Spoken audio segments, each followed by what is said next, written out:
What's up, guys? This is the end of the minute today. I am doing a Rubik's Cube challenge. So, my sister is here with me. Hi. And what she's going to be doing is, after I put on her blindfold, she's going to be handing me some Rubik's Cubes. And I'm going to have to guess them with the blindfold on. So, I want to record myself getting a blindfold on, and I'll see you after that. Hey guys, I'm back with a blindfold, of course. And so, yes, I look weird without my glasses, I know. So now, I'm going to put my blindfold on. And now my sister's going to hand me cubes. So, whenever you're ready. Put them in my hands when you're ready. This is my mini 3x3, am I right? Yes. Next!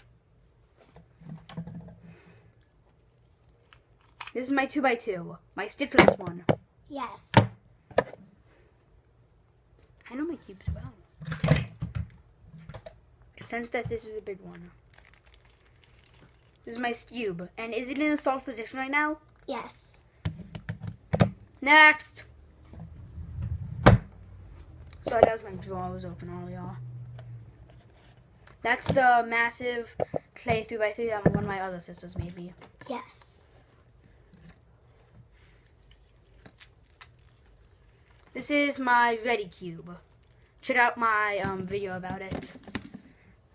It's on YouTube. And I know that I'm right. This is the orbit puzzle. It's not in a solved state. I don't know how to solve it. So I have to end the video here. My phone died.